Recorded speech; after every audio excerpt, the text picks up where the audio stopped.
the room where we operate. So we hope that this stays, and the discussions are actually very practical. What does that really mean?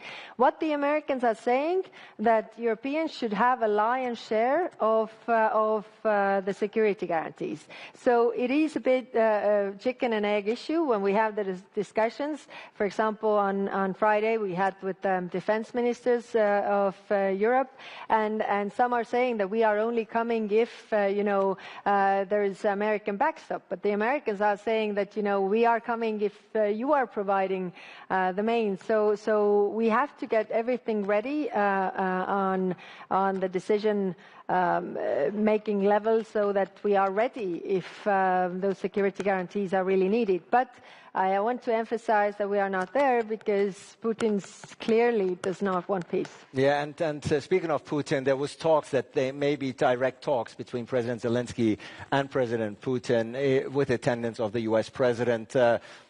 Those talks seem to be off for the time being. Rather unlikely, isn't it? Well, President Zelensky agreed to this already like seven or more months ago, but since then Putin is just playing games. So he's definitely just mocking the peace efforts, and that's why we don't also see practically any signs that they are preparing for peace. Rather the opposite. They are preparing for more war.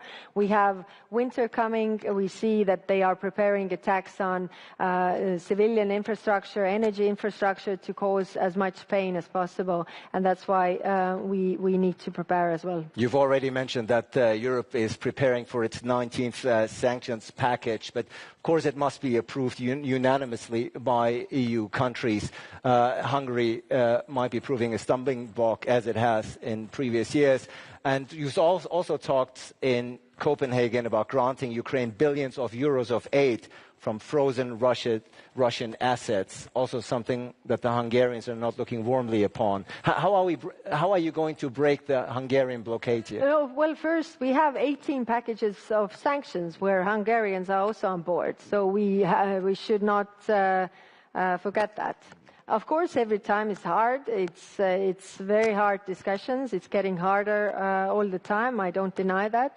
But they're still on board. When it comes to the frozen assets, then we had a very frank and open discussion with the ministers. And there are legal issues, there are worries for those countries who have a large share of those issues. So I think what is important right now is to really think about the exit strategy. Because again, if there is any kind of peace agreement in place, then we can't possibly imagine, and we have a European Council decision saying that those assets cannot be returned unless Russia pays compensation for the damages. So we need to work on the day after and the exit strategy, because we can't possibly imagine that all these damages that Russia is causing by bombing Ukraine will be paid by our taxpayers. It should be Russia who pays. Moving forward and looking forward, High Representative, is there a clear EU position on what a politically acceptable end to the war in Ukraine looks like? Or are you essentially outsourcing this decision to Kiev and Washington?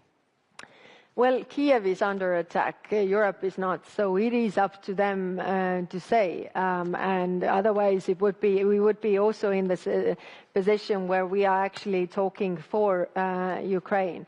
But I think in every war, we have to have a strategy, and that strategy has to be, really that Ukraine wins this war. Otherwise, you don't always win wars, but you never win them if you don't set victory as a goal. If U.S. President Donald Trump does get a peace deal, would you favor nominating him for the Nobel Peace Prize?